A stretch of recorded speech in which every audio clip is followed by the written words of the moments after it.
नमस्कार दोस्तों, कक्षा 12 वाले छात्र अपना अर्थशास्त्र इकोनॉमिक्स का प्रश्न पत्र देख लीजिएगा। इसी प्रकार का प्रश्न पत्र आपके 12 फरवरी के पेपर में आने वाला है। इस प्रश्न पत्र का पूर्णांक होने वाला 80 अंकों का प्रश्न पत्र को हल करने का समय होने वाला 3 घंटे का। प्रश्न पत्र में टोटल यहाँ पर 23 क्वेश्चन पूछे जाने वाले हैं। तो प्रश्न पत्र के नीचे आपको सबसे पहले कुछ निर्देश दिए गए, इनको अच्छे से पढ़ लेना है, देख लेना है, समझ लेना है। इनको देखने के बाद इस प्रश्न पत्र का आपका पहला क्वेश्चन दिया, सही विकल्प चुनकर लिखिए। ये आपकी परीक्षा में 6 नंबर के सही विकल्प पूछे जाने वाले हैं। तो आपका पहला सही विकल्प दिया है, कुल उपयोगिता जब स्थिर होती है तब सीमांत उपयोगिता होती है। तो इसमें आपको लिखना होगा, यहाँ पर आ वाला शून्य होती है। दूसरा आपका दिया है, एक समाजवादी अर्थव्यवस्था का मूल उद्देश्य है। इसमें आपको लिखना होगा, यहाँ पर क्या लिखना है, तो इसमें आपको द वाला अधिकतम लोक कल्याण इज राइट आंसर लगाना होगा। और तीसरा आपका दिया है, आधुनिक अर्थशास्त्र के जनक के रूप में जाना जाता है। इसमें आपको लिखना होगा द वाला इज राइट आंसर। चौथा आपका दिया है, बाजार मूल्य पाया जाता है। इसमें आपको लिखना होगा यहाँ पर आंवला अल्पकालीन बाजार में। अब यहाँ पर पांचवा आपका सही विकल्प दिया है, एक फर्म का उत्पादन फलन है। इसमें आपको लिखना होगा यहाँ पर बा वाला इज राइट आंसर। छठा वाला आपका दिया है, निम्नलिखित में से कौन सी वस्तु पूरक वस्तु है। इसमें आपको लिखना होगा द वाला कार तथा पेट्रोल। दोस्तों आपको इस प्रश्न पत्र के क्वेश्चनों को अच्छे से समझकर याद करना है, ठीक है। ये हमारे बहुत आईएमपी इम्पोर्टेंट महत्वपूर्ण प्रश्न है, तो अच्छे से पढ़ लीजिएगा, समझ लीजिएगा, देख लीजिएगा। इसके साथ ही यहाँ पर हमारा जो छात्र यहाँ पर इंग्लिश मीडियम में यहाँ पर इंग्लिश वर्जन देख लीजिएगा, चूज द करेक्ट ऑप्शन, आपको करेक्ट आंसर चार्ट कर लगाना होगा। तो आंसर भी आप लगाते जाइए। पहले में आपको लिखना होगा यहाँ पर ए वाला इज करेक्ट आंसर, और दूसरे में आपको लिखना होगा डी वाला इज करेक्ट आंसर, और तीसरे में आपको राइट आंसर यहाँ पर लिखना होगा यहाँ पर डी वाला, और 4 वाले में आपको राइट आंसर लिखना होगा यहाँ पर ए वाला, और 5 वाले में आपको राइट आंसर यहाँ पर लिखना होगा बी वाला, और 6 वाले में आपको राइट आंसर यहाँ पर लिखना होगा डी वाला कार एंड पेट्रोल, ठीक है। अब यहाँ पर अगला क्वेश्चन देख लीजिएगा। इस क्वेश्चन में क्या करना है, आपको खाली स्थान की पूर्ति करना है। ये आपकी परीक्षा में 6 नंबर के खालीस्थान पूछे जाने वाले हैं। जैसे कि आपका पहला दिया है, उत्पादन के साधन खालीस्थान होते हैं।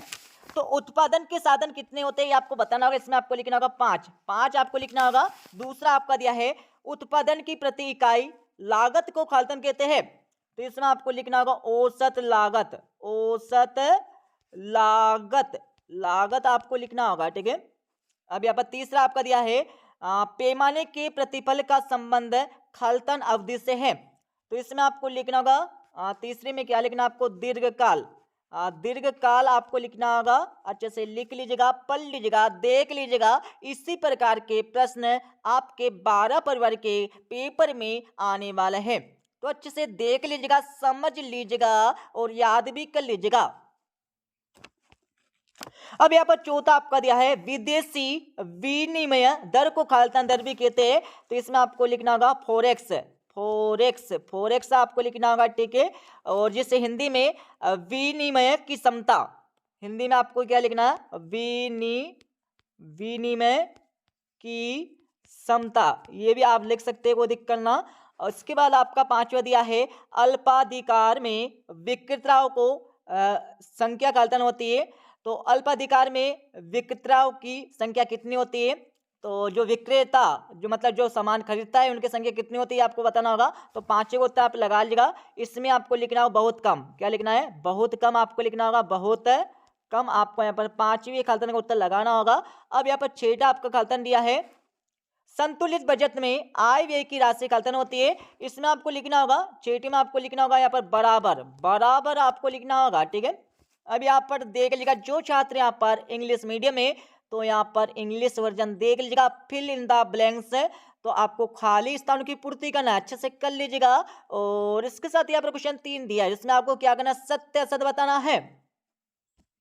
ये आपकी परीक्षा में 6 नंबर के सत्य असत्य पूछे जाने वाले हैं। जैसे कि आपका पहला दिया है, समाजवाद में निजी लाभ की भावना प्रमुख है, तो बिल्कुल यहाँ पर असत्य हो जाएगा। और दूसरा आपका दिया है, उपयोगिता एक आत्मनिष्ठ धारणा है, बिल्कुल यह सत्य हो जाएगा। और तीसरा आपका दिया है विश्व महामंदी वर्ष सन 1910 है, तो बिल्कुल असत्य हो जाएगा। और इसके साथ ही यहाँ पर चौथा आपका दिया है GNP एक राष्ट्रीय अवधारणा है, तो बिल्कुल यह सत्य हो जाएगा। पांचवा आपका दिया, पांचों हो जाएगा आपका सत्य, और इसके साथ ही छठा हो जाएगा आपका सत्य हो जाएगा। ठीक है, अब यहाँ पर जो छात्र यहाँ पर इंग्लिश मीडियम में यहाँ पर इंग्लिश वर्जन देख लीजिएगा, तो इसमें आपको राइट ट्रू एंड फॉल्स बताना होगा। तो पहला हो जाएगा यहाँ पर फॉल्स आपको हो जाएगा, दूसरा हो जाएगा आपको ट्रू हो जाएगा, तीसरा हो जाएगा यहाँ पर फॉल्स, और चौथा हो जाएगा यहाँ पर ट्रू आपको हो जाएगा, और पांचवा हो जाएगा आपका यहाँ पर ट्रू, और सिक्स वाला हो जाएगा आपका यहाँ पर ट्रू हो जाएगा। ठीक है, इसके साथ यहाँ पर अगला देख लीजिएगा। इस क्वेश्चन में क्या करना, आपको सही जोड़ी बनाकर लिखना होगा। ये आपकी परीक्षा में 7 नंबर की सही जोड़ी पूछी जाने वाली है। आपको इस प्रश्न पत्र को IMP समझकर याद करना है। ठीक है, क्योंकि ये हमारा बिल्कुल रियल वाला पेपर नहीं है। अब यहाँ पर सही जोड़ी का मिलान कर लीजिएगा। वस्तु की मांग का संबंध, इसमें आपको लिखना होगा क्या लिखना है, मांग के नियम आपको लिखना होगा, अच्छे से लिख लीजिएगा। और सीमांत आगम इक्वल टू औसत आगम, इसमें आपको लिखना होगा सी वाला फर्म साम्य की स्थिति। और उत्पत्ति हास नियम लागू होने का कारण, तो तीसरे में आपको लिखना होगा क्या लिखना है, तो तीसरे में आपको लिखना होगा यहाँ पर जी वाला। और आयकर, आयकर में आपको लिखना होगा यहाँ पर एच वाला संपत्ति कर। और चालू खाते की मंद है, तो इसमें आपको लिखना होगा पांचवें क्या लिखना है, इसमें आयत निर्यात आपको लिखना होगा। और CSO की स्थापना, इसमें आपको लिखना होगा एफ वाला सन 1952 में। APC, इसमें आपको लिखना होगा यहाँ पर बी वाला I माइनस APC, सॉरी माफ करना, इसमें आपको लिखना होगा यहाँ पर ए वाला C/Y आपको लिखना है। ठीक है, यहाँ पर अच्छे से सही जोड़ी का मिलान कर लीजिएगा। अब यहाँ पर जो छात्र यहाँ पर इंग्लिश है मीडियम में यहाँ पर इंग्लिश वर्जन में देख लीजिएगा, मेदा कॉलम आपको सही जोड़ी का मिलान करना होगा। एक तरफ आपको ए दिया, एक तरफ आपको बी दिया, आपको ए से बी का मिलान करना है। मैं सही जोड़ी का मिलान कर देता हूँ। तो ए मतलब पहली में आपको लिखना होगा यहाँ पर ई वाला इज राइट आंसर, और दूसरी में आपको लिखना होगा यहाँ पर सी वाला इज करेक्ट आंसर, और तीसरी में आपको जी वाला इज राइट आंसर लगाना है, और चौथे में आपको यहाँ पर एच वाला इज राइट आंसर लगाना है। Income tax equal to wealth tax. और इसके साथ ही यहाँ पर हमारा पांचवा आपका दिया है, पांचवी में आपको लिखना होगा क्या लिखना है, तो पांचवी में आपको यहाँ पर डी वाला इज राइट आंसर लगाना है। इंपोर्ट एंड एक्सपोर्ट मतलब आयात निर्यात। और इसके साथ ही यहाँ पर हमारा 6 वाला दिया, इसमें आपको एफ वाला इन 1952 लिखना होगा। और APC, इसमें आपको लिखना होगा यहाँ पर ए वाला C/Y। ठीक है, अब यहाँ पर देख लीजिएगा क्वेश्चन 5 दिए। इस क्वेश्चन में आपको क्या करना है, एक वाक्य में उत्तर लिखना होगा। ये आपकी परीक्षा में 7 नंबर के पूछे जाने वाले हैं, तो पढ़ लीजिएगा, अच्छे से समझ लीजिएगा, देख लीजिएगा। जैसे कि आपका पहला दिया है समष्टि अर्थशास्त्र के कितने प्रमुख क्षेत्र है, इसमें आपको लिखना होगा 5। कितने होते हैं, तो नाम में लिख देता हूँ। सबसे पहले आपको लिखना होगा फर्म, फर्म के बाद आपको यहाँ पर सरकार लिखना है, सरकार के बाद आपको यहाँ पर परिवार लिखना होगा, परिवार के बाद आपको यहाँ पर विदेशी व्यय आपको लिखना है, विदेशी व्यय आपको लिखना है। ठीक है, तो यहाँ पर 5 प्रकार होते हैं, 5 क्षेत्र होते हैं। इसके साथ ही यहाँ पर हमारा दूसरा आपका दिया है MPS का पूर्ण रूप लिखिए। तो MPS का पूर्ण रूप क्या होता है, इसमें आपको लिखना होगा मास्टर उत्पादन अनुसूची आपको लिखना होगा, अच्छे से लिख लीजिएगा। और इसके साथ ही यहाँ पर हमारा तीसरा दिया है राष्ट्रीय आय में वृद्धि किस बात की सूचक होती है, तो इसमें आपको लिखना होगा, तीसरे में लिखना होगा आपको आर्थिक प्रगति आपको लिखना होगा, लिख लीजिएगा आर्थिक प्रगति, ये आपको लिखना होगा यहाँ पर तीसरे क्वेश्चन का उत्तर। चौथा आपका दिया है प्रत्यक्ष कर में कौन से कर शामिल होते हैं, तो यहाँ पर प्रत्यक्ष कर में 3 कर शामिल होते हैं, तो नाम में आपको बता देता हूँ। पहला होता है आपका आयकर होता है, आयकर, और दूसरा होता है आपका निर्गम कर यह होता है। ठीक है, और तीसरा हो जाएगा आपका संपत्ति कर, संपत्ति कर। ठीक है, और इसके साथ ही आप अगला आपका देख लीजिएगा, यहाँ पर 5वां आपका दिया है हस्तांतरण आय किस लागत को कहा जाता है, तो इसमें आपको लिखना होगा यहाँ पर 5वें में अवसर लागत लिखना होगा, अवसर लागत आपको यहाँ पर 5वें क्वेश्चन को उत्तर लगाना होगा। अब यहाँ पर 6 वाला आपका देख लेगा, कौन सी बैंक है नोट निर्गमन का कार्य करती है, तो इसमें आपको लिखना होगा आरबीआई। आरबीआई, यदि आपको इसका पूरा नाम नहीं पता तो मैं बता देता हूँ, रिजर्व बैंक ऑफ इंडिया। क्या लिखना है? रिजर्व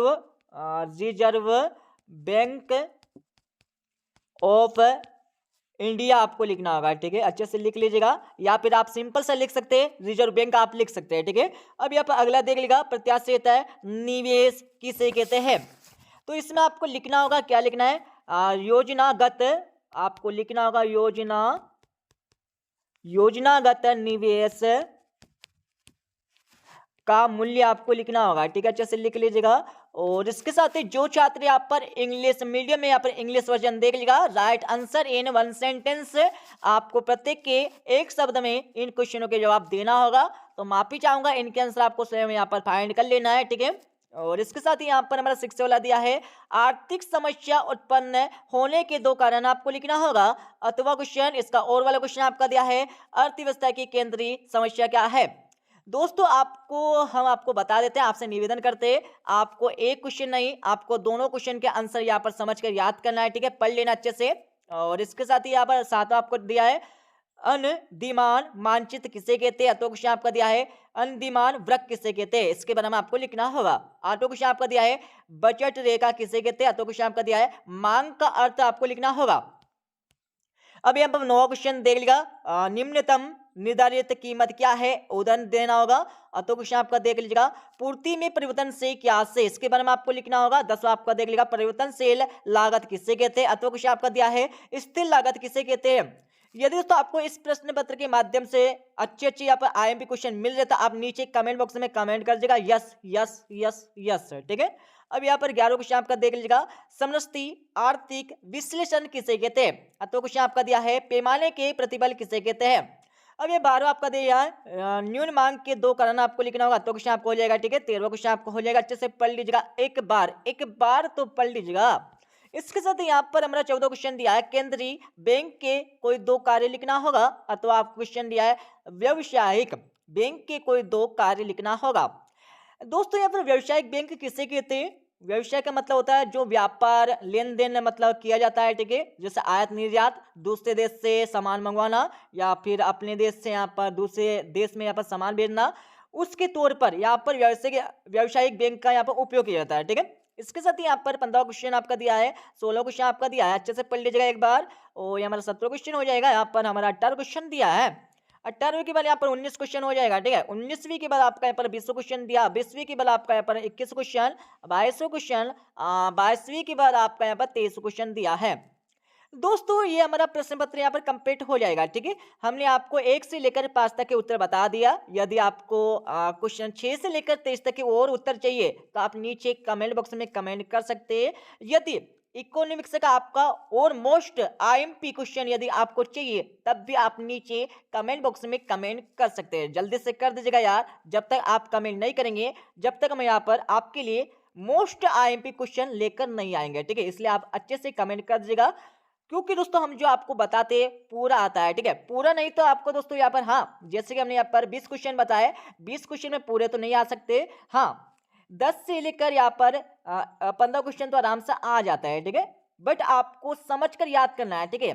समझकर यदि आप याद करोगे तो आप आसानी से परीक्षा में अच्छे से अच्छे अंक लेकर आ जाओगे। तो ठीक है दोस्तों, मिलते हैं अगले वीडियो में। जब तक ले जय हिंद, वंदे मातरम।